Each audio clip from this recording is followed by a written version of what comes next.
Baik,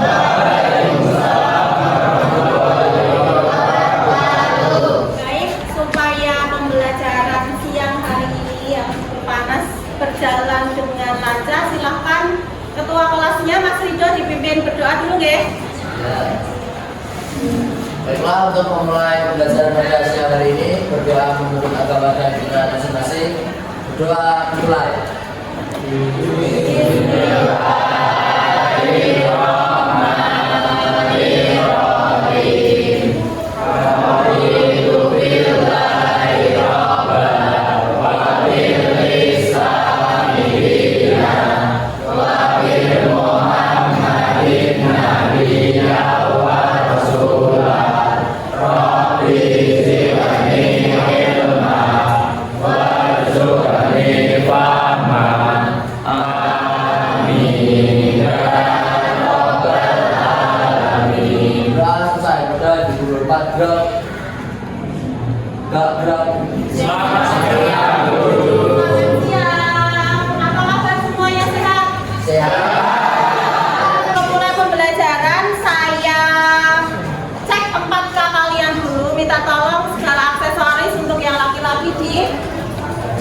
Kecuali jam tangan, ya.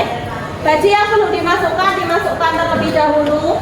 Proporsi jika ada sampah diambil di tempat sampah. Hari ini ada yang tidak berangkat? Kenapa? Kenapa sakit? Di pertemuan sebelumnya kita sudah membahas mengenai elemen yang baru. Sebelumnya kita kan udah bahas Pancasila, ya. Nah, terus bahas elemen yang baru mengenai Undang-Undang Dasar Negara Republik Indonesia. Untuk hari ini kita akan membahas mengenai sub-elemennya, sub-elemen dari Undang-Undang Dasar Negara Republik Indonesia, yaitu mengenai pengenalan norma di masyarakat, ya, pengenalan norma di masyarakat. Kalian sudah sangat terbiasa mendengar kata norma, harusnya ya. Harusnya sudah sering mendengar kata norma, ya. Secara garis besar, norma itu kan aturan atau ketentuan yang mengikat warga atau kelompok dalam masyarakat, dipakai sebagai panduan dalam berperilaku sehari-hari. Itu ya, jadi ketentuan atau aturan. Jadi sifatnya tidak harus tertulis, bisa tidak tertulis. Misalnya norma kesusilaan, norma kesopanan itu kan tidak tertulis, gitu ya. Tapi dijadikan pedoman, diyakini oleh semua masyarakat bahwa hal tersebut baik. Jadi sampai saat ini juga masih dilaksanakan. Itu materinya. Kemudian tujuan apa yang diharapkan tercapai setelah pembelajaran hari ini? Ada dua tujuan, ya. Di situ sudah saya beri garis besar, ya, warnanya merah. Ada kata-kata project based learning. Berarti hari ini kita memakai model pembelajaran project based learning. Pembelajaran berbasis project. Karena kalian anak SMK kan sukanya bikin sesuatu, bikin karya, ya enggak? Nah, misalnya mau teori-teori baik kan, bocah STM, ya. STM itu untuk menghasilkan sesuatu. Jadi yang pertama yang harus kalian wujudkan nanti setelah pembelajaran itu kalian dengan model pembelajaran project based learning, okay, dengan diskusi dan ujuk karya, murid dapat menganalisis macam-macam norma dan menerapkannya dalam kehidupan sehari-hari. Itu ya. Terus yang kedua, setelah melakukan tahapan kegiatan dengan model pembelajaran project based learning, ya, dengan diskusi dan ujuk karya, murid dapat menghasilkan karya berupa infografik melalui aplikasi Canva. Jadi nanti kalian membuat infografik. Infografik sudah tahu, sudah kebayang infografik itu apa? Ya. Jadi membuat infografik mengenai apa? Norma-norma dalam kehidupan sehari-hari. Nah, apa yang harus dilakukan untuk mencapai tujuan pembelajaran dua itu tadi? Tujuannya nggak usah banyak-banyak, deh. Tujuan tujuannya dua saja yang penting berhasil untuk dicapai gitu. Tahapannya ada beberapa di situ, boleh kalian baca. Literasi berarti ya, kalau membaca boleh kalian lihat, boleh kalian baca melalui PowerPoint. Ya intinya murid-murid ya, intinya kegiatannya nanti akan diawali dengan kalian menonton video. Apa ya Mas Rido? Ya, diawali dengan menonton video, kemudian kalian saya bentuk menjadi 6 kelompok kerja dan berdiskusi di dalam kelompok itu, mendesain suatu proyek berupa infografis, ya, menganalisis norma-norma yang berlaku di masyarakat. Nanti setiap kelompok akan mendapatkan tugas yang berbeda-beda, gitu ya. Nanti hasil infografisnya juga akan berbeda-beda karena kan kepalanya banyak, idenya pasti berbeda-beda kan. Nah, pasti nanti hasilnya juga akan berbeda-beda. Kemudian setelah selesai, kalian silahkan kirimkan hasil desainmu ke nomor WhatsApp saya dan ditampilkan ketika nanti presentasi. Sekarang apresiasi dulu. Gambar apa kita? Kita coba gambar apa Mbak kita?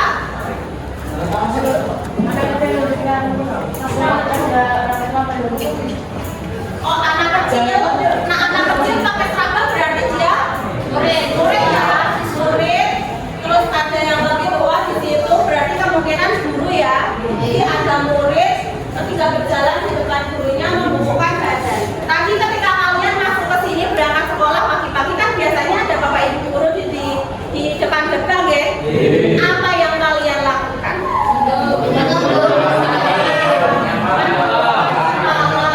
Menyapa. Beneran, tadi ada yang menyapa.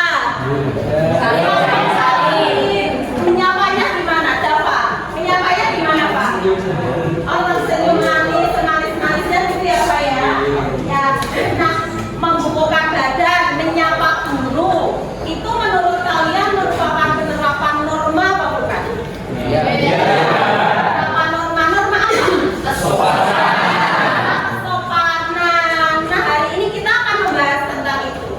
Akan membahas seluk-beluk norma-normaan yang berlaku di masyarakat, karena di masyarakat itu tidak hanya ada norma kesopanan saja, masih ada norma-norma lain yang perlu kita pelajari, sehingga dengan kita tahu, dengan kita paham, nanti kita akan menerapkannya. Maten ya? Terus manfaatnya, sebenarnya sudah saya cuplik. Manfaat dari mempelajari norma-norma hari ini, terkadang itu kan ada orang yang melanggar norma karena dia nggak tahu ya mengenai norma yang berlaku. Oh, ternyata ada norma agama toh, ternyata ada norma kesusilaan toh. Mungkin salah satunya karena nggak punya pengetahuan tentang itu. Makanya hari ini kita belajar tentang itu. Terus kalian dapat pengetahuan tentang norma yang endingnya pada akhirnya kalian nanti akan menerapkan norma tersebut dalam kehidupan sehari-hari. Akan prioritas dulu ya. HP-nya boleh dikeluarkan.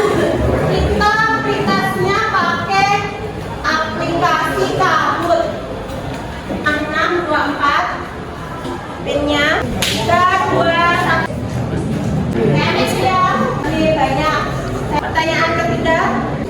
Bercanda dengan memanggil teman menggunakan sebutan tertentu seperti Alif. Next ya. Soal keempat, terakhir. Para tiganya Mama Febrian, beri tepuk tangan. Mbak Alif. Pembelajaran inti murid-muridku tersayang dan terkasih. Kita lihat video dulu ya. Macam norma dan contohnya yang diterapkan dalam kehidupan sehari-hari. Beberapa contoh norma agama antara lain menjalankan kepercayaan agamanya dengan baik, saling menghormati kepercayaan orang lain, norma kesusilaan berkaitan dengan bisikan kalbu dan suara hati nurani manusia.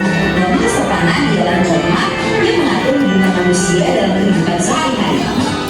Norma kesopanan berkaitan dengan sopan santun, tata krama atau adat istiadat. Norma hukum merupakan peraturan mengenai tingkah laku manusia dalam hidup masyarakat. Norma yang satu ini dibuat oleh badan-badan resmi negara serta bersifat memaksa. Dari video yang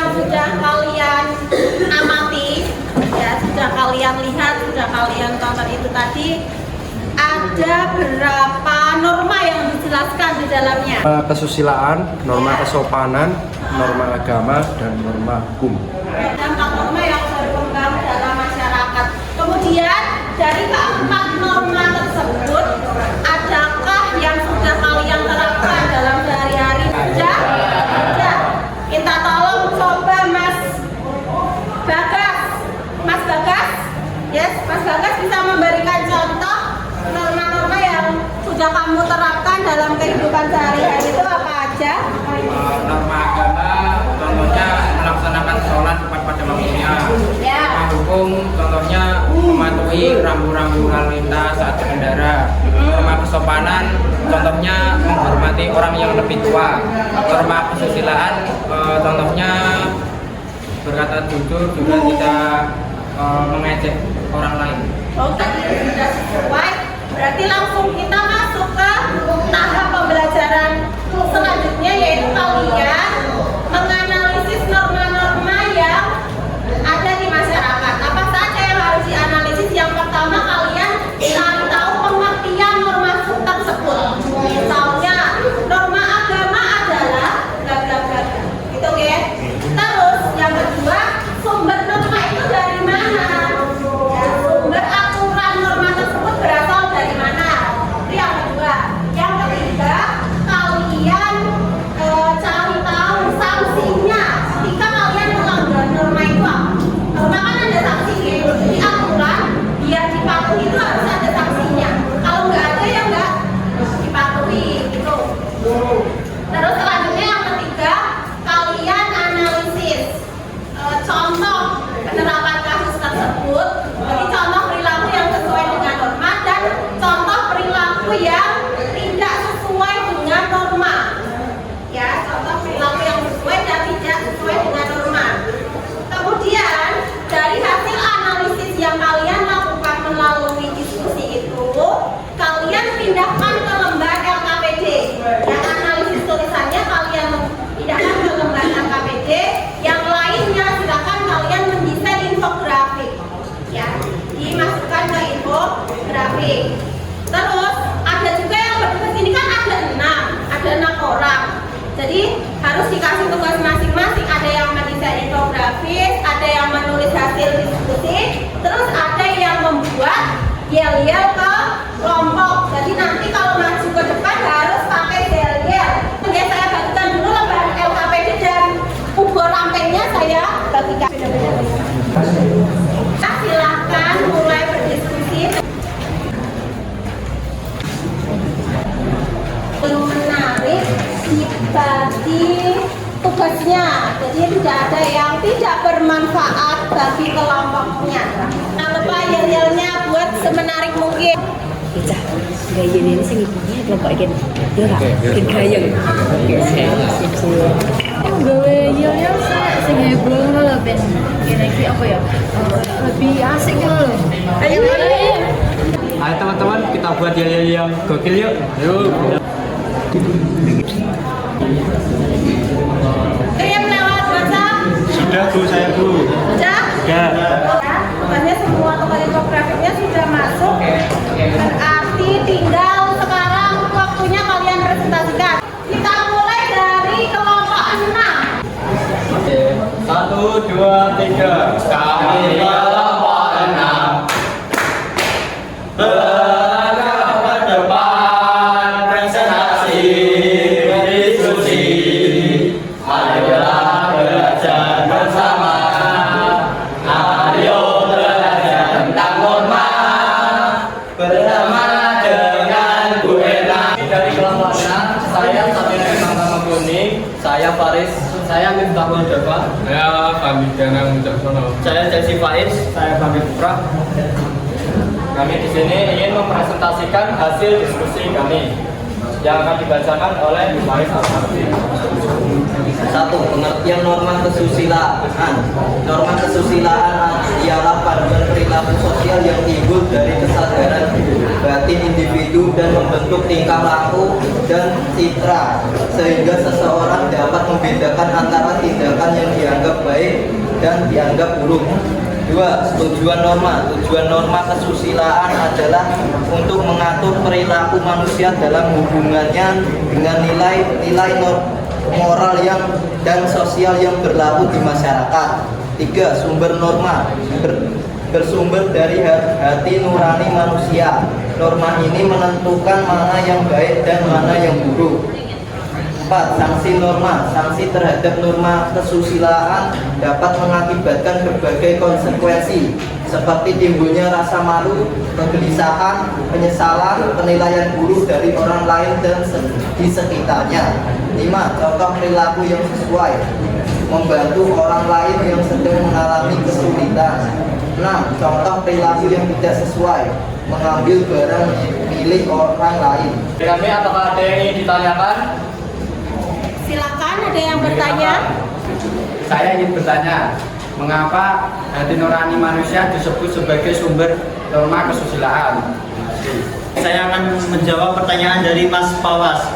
Mengapa hati nurani manusia disebut sebagai sumber norma kesusilaan?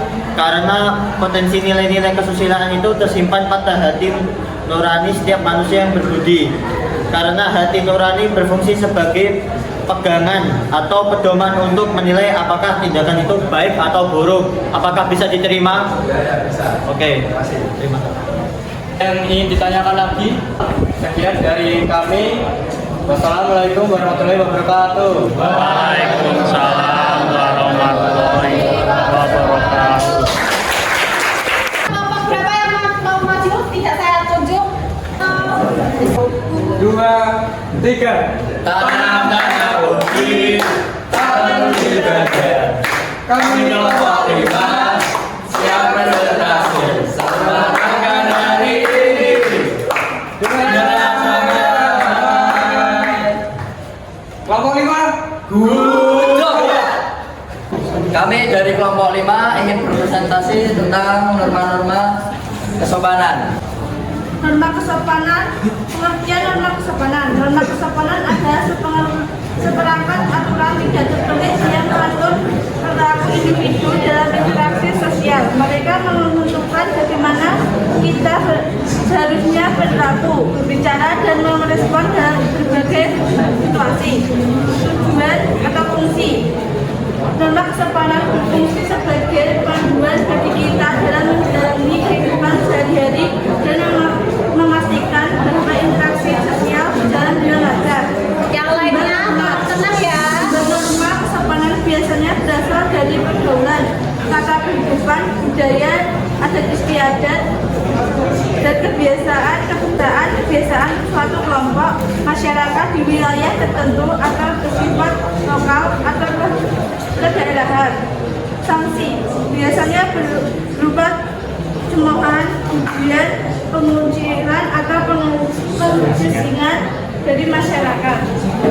Contoh perilaku yang sesuai: mengucapkan salam, menyapa, dan hormat kepada orang yang lebih tua. Contoh perilaku yang tidak sesuai: masuk rumah orang tanpa permisi, tidak menghormati orang yang lebih tua, nakal sambil berbicara, dan lain-lain.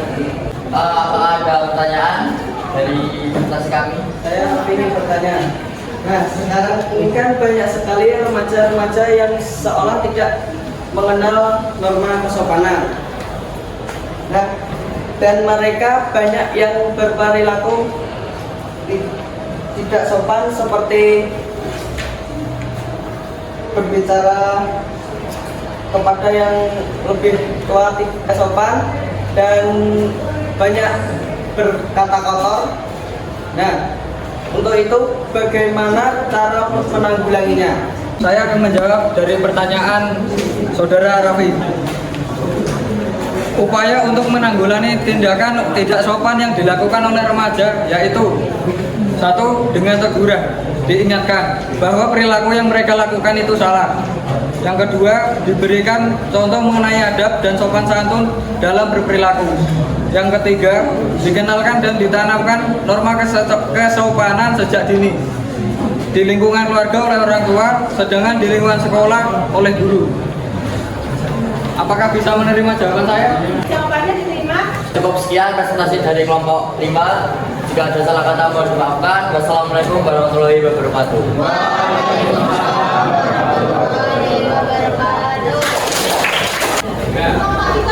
one team, one voice, one family. Nomor 3, Assalamualaikum warahmatullahi wabarakatuh. Kami dari kelompok 3 Norma Agama ingin menampilkan hasil diskusi kami.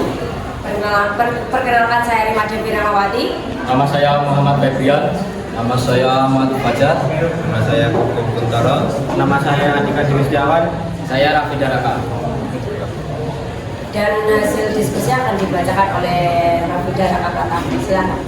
Oke, yang pertama norma agama. Apa sih itu norma agama?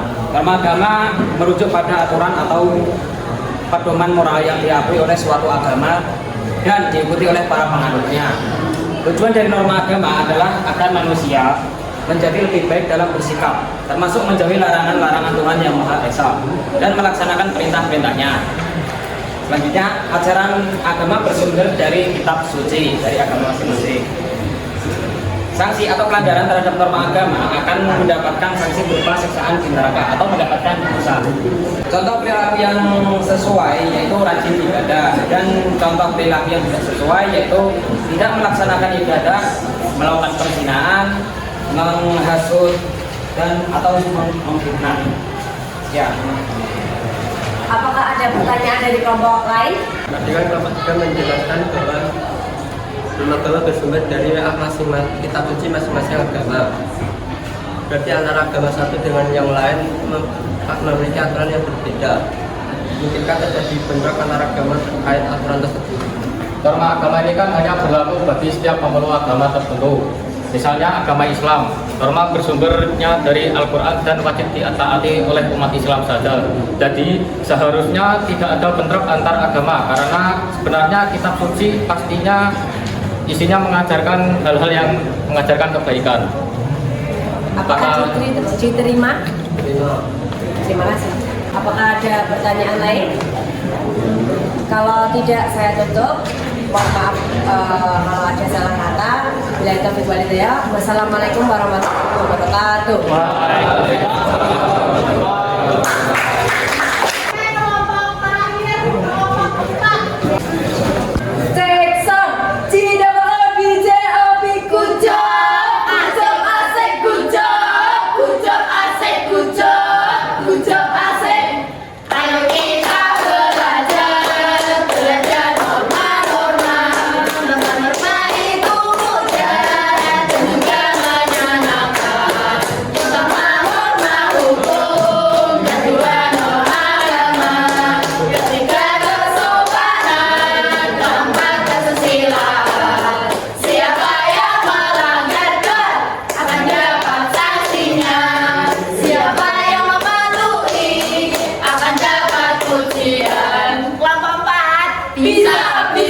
Assalamualaikum warahmatullahi wabarakatuh. Kami dari kelompok 4 ingin mempresentasikan hasil diskusi dari kelompok kami. Perkenalkan, nama saya Dewi Dasyawati. Saya Dewi Ramadhani. Saya Ani Santi. Saya Dia. Saya Dewi Andini. Saya Alvia Rismaria. Pengertian norma hukum. Norma hukum adalah aturan yang diperuntukkan ketertiban kehidupan masyarakat yang biasanya dibuat oleh otoritas pemerintah setempat di suatu negara. Tujuan dan fungsi. Pada dasarnya keberadaan norma hukum adalah untuk menciptakan kehidupan yang stabil dan tertib berdasarkan hak dan kewajiban yang dimiliki. Sumber. Norma hukum bersumber dari Undang-Undang Dasar 1945, Kitab Undang-Undang Hukum Pidana atau KUHP, dan peraturan-peraturan pemerintah lainnya. Sanksi. Sanksi-sanksi norma hukum sangatlah beragam seperti pemidanaan, denda maupun hukuman sosial, di mana sanksi yang diberlakukan untuk setiap warga negara yang melanggar norma-norma yang telah diatur dalam peraturan perundang-undangan. Contoh perilaku yang sesuai, yaitu mematuhi rambu lalu lintas. Dan contoh yang perilaku yang tidak sesuai adalah mencuri, merampok, korupsi, dan sebagainya. Ini adalah contoh infografi dari kelompok kami, yaitu norma hukum. Apakah ada Yang ingin bertanya? Saya ingin bertanya, ini pelanggaran norma hukum sudah diatur dalam peraturan perundang-undangan. Biasanya berupa hukuman mati, penjara atau denda, dan pencabutan hak-hak tertentu. Sanksinya paling dekat jika dibandingkan norma yang lain. Akan tetapi pelanggaran terhadap norma hukum juga masih banyak terjadi. Mohon dijelaskan mengenai hal tersebut. Saya akan menjawab pertanyaan dari Raditya. Oke, kenyataan memang demikian. Kesadaran masyarakat mengenai norma hukum masih kurang. Tetapi sebenarnya masih ada satu sanksi lagi yang merupakan benteng terakhir, yaitu sanksi psikologis. Sanksi ini tuh berasal dari dalam diri manusia, berupa perasaan bersalah dan sebagainya. Sehingga seseorang yang memiliki sanksi psikologis ini akan cenderung takut melanggar norma hukum. Apakah ada yang ingin bertanya lagi? Sekian dari kelompok kami. Wassalamualaikum warahmatullahi wabarakatuh. Secara garis besar saya simpulkan bahwa presentasi hari ini menarik ya. Semangatnya terlihat, apalagi ditambah dengan yel-yel. Pertanyaannya hampir semua yang dijawab sudah sesuai ya. Mengenai pelanggaran ada yang bertanya, apakah mungkin norma agama itu kan sumbernya beda-beda, berarti penerapannya juga beda-beda. Nanti kan kemungkinan ada bentrok kan, karena kitab sucinya beda-beda. Sumbernya itu kan kitab suci ya kalau agama. Nanti kalau ada bentrok gimana? Ya memang sumbernya beda, tapi kan setiap agama pasti mengajarkan kebaikan. Tidak mungkin menyuruh pemeluknya untuk berbuat yang tidak baik, bentrok terhadap pemeluk agama lain, itu kan nggak mungkin. Jadi kemungkinan bentroknya juga hampir tidak ada. Itu ya, dan lain sebagainya ya. Terima kasih banyak atas semangat kalian hari ini. Presentasinya sudah saya simpulkan, presentasinya baik, berhasil menarik, bikin semangat. Terus refleksi sekarang. Refleksi kita nilai kegiatan yang kita lakukan hari ini. Ya. Mulai dari awal tadi sampai akhir presentasi ini, kalian merasa senang nggak dengan pembelajaran hari ini? Menarik ya?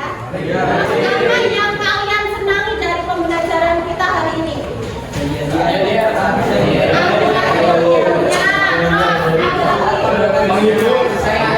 Di saat membuat infografis, Mbak Dila, ayo apa yang difavoritkan? Saat mengerjakan soal dari Kahut. Saat mengerjakan soal dari Kahut itu tadi yang menarik ya, walaupun belum dapat podium ya. Ya. Masuk ke soal poster. Masih melalui aplikasi Kahut ya. Pinnya sudah terlihat, silakan dimasukkan pinnya. Soal poster 3, 2, 1. Udah? Next ya.